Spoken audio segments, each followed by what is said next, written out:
Hypixel is the most successful Java server to ever exist, and has shocked the Minecraft community with their longevity and relevance in the game.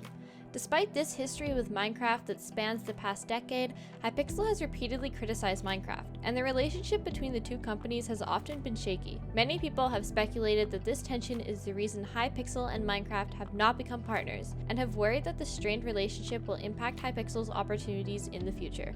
Welcome to episode 2 of Inside Hypixel, a series that takes a deep look into the truth about Hypixel and its complicated relationship with Minecraft.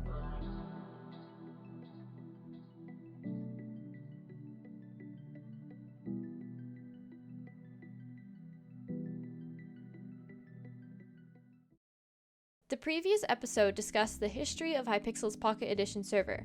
I strongly suggest watching that video before watching this second episode in the series, as it deeply analyzes the reasons for closing the Hypixel Pocket Edition server. To recap though, Hypixel closed their Pocket Edition server for developmental limitations, monetization hesitancy, and to completely focus their resources on their Java network.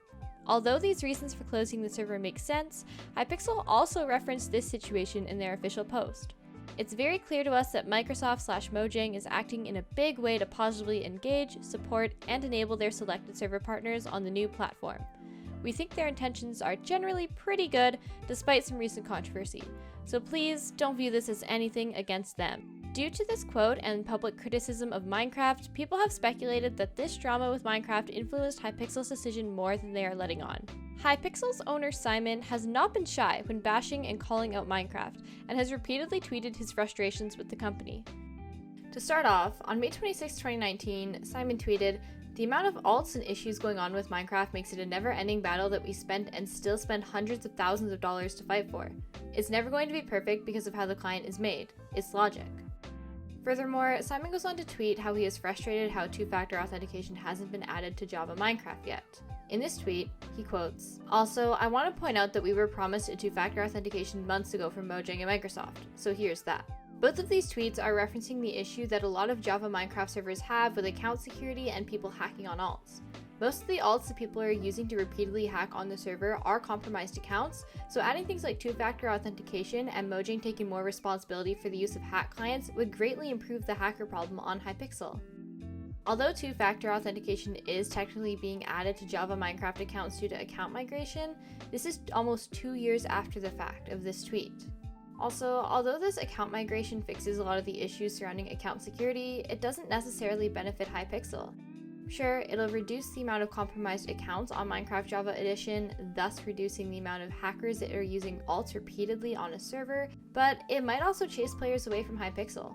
This just adds one extra step for Hypixel players to be able to play on the server, and it's a pretty huge change that people need to be aware about if they want to continue playing Java Minecraft. Any update that complicates accessing the game, such as account migration, will probably impact Hypixel's player count negatively, as it's just an extra step that players need to do in order to play Java Minecraft. It's actually quite interesting how Hypixel sees this account migration, because it might hurt their player count, but at the same time they are getting the security they asked for. Simon has also gone on to tweet about features that are added in the Bedrock edition of the game, but aren't in the Java edition of Minecraft. Specifically, a transfer packet. A transfer packet in Java Edition would allow Hypixel to add multiple regions to their server. Currently, one of the only workarounds to add multiple regions to a Java Edition server is to manually connect to each specific region's IP. Without a transfer packet, you can't connect to one IP and have it send you to the closest region, and you're not able to transfer regions while on the server without disconnecting. So it's kind of strange that Minecraft added this to the Bedrock edition of the game, but they're kind of neglecting it from Java. This is why Simon is so frustrated, because his server would have so many more opportunities if Minecraft added a transfer packet to Java Edition. Many Hypixel players would probably love to see a Europe and Australia region as well, so they aren't playing on crazy ping. At the moment, Hypixel is the biggest Minecraft Edition server on Java, so playing with a consistent 200 ping would be really frustrating. And Simon said it himself. "If they add transfer packets to Minecraft Java, I'll consider Europe servers. Bedrock Edition has it, no reason for Java not to have it." One theory is that since Minecraft doesn't directly profit off of Hypixel or other Java servers, adding a transfer packet is low priority. Whereas in Bedrock, they directly profit off of in-game purchases with Minecoins from those servers. So adding a transfer packet there benefits them more than adding them on Java. However, one drawback that might be preventing Minecraft from adding a transfer packet to Java Edition is because it is a huge security risk. Being able to send somebody anywhere and have access to that sort of information is quite a big concern. The reason that Bedrock Minecraft can get away with having a transfer packet is that Minecraft has trusted server partners that they know will take security quite seriously. Lastly, there's been rumors that Simon and Hypixel haven't really been happy with the EULA that came out in December of 2013. Back in 2013, Hypixel used to sell a lot of kits and pay-to-win things on their store, and they made a lot of profit off of this. Hypixel basically had to revamp their entire store around these changes and completely switch from being pay-to-win to using cosmetics. They state themselves in this thread that the server income might become limited, which will result in delays regarding the development of features and minigames, which Simon would have probably been frustrated about. Although this doesn't really affect Hypixel anymore and it happened a long time ago, it does show that Hypixel and Minecraft's relationship does go back a while and how there could have been very early frustrations that triggered a lot of these other responses. Overall, Simon doesn't seem to be too happy about the control that Microsoft is taking over Minecraft and a lot of the policies and changes that they're putting in place or not putting in place for the game.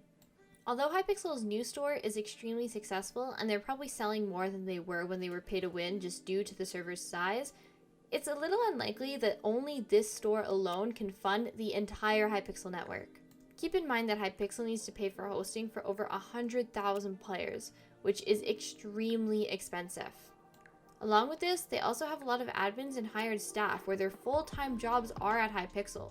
Although the store and its purchases could sustain Hypixel and its network, really, it seems a little bit unrealistic. This begs the question that if Hypixel is supplementing the income that they make from their store, where is this other money coming from? Obviously, they haven't sought out a partnership with Microsoft, so they must not be struggling or need that as an option. It's really hard to comment a lot on this situation as it's purely speculation as we can't see who's investing in Hypixel Incorporated, but there are a few theories and therefore assumptions that people have made. One connection that Hypixel Incorporated has is to another company, Hypixel Studios. Many people don't know the differences between these two companies and assume that they are the same thing, but in reality, they're quite different. To public knowledge, these companies still have a really good relationship with each other, so it wouldn't really be a surprise if they were financially assisting the other one if need be. Another interesting thing about these two companies is that Simon actually left working on Hytale at Hypixel Studios to pursue the Minecraft server, which shows a lot about the opportunities that the Minecraft server has. To leave the CEO position of a company that was bought by Riot Games and is developing one of the most anticipated games to date is really strange, and people are a little bit confused about the move. Other theories include that Simon is just really happy working on the Minecraft server and that's what he enjoys most. But there's also correlation between the fact that Simon hasn't really been too fond of Microsoft's control over Minecraft and the fact that he stepped down from the CEO position of a company that was owned by Riot Games. It's quite plausible that Simon just wants to run things his own way and doesn't really want other people to interfere with his idea of how Hypixel should be managed. Nevertheless, it's quite clear that Hypixel and Minecraft's relationship is extremely strained, and this might be a reason for why they haven't partnered with each other. Is there any possibility that Hypixel creates a server on the Bedrock Edition of Minecraft? And if so, will they even be a Minecraft partner? These topics will be explored in episode 3 of Inside Hypixel, which will explore the chances of Hypixel ever returning to the Bedrock Edition of Minecraft.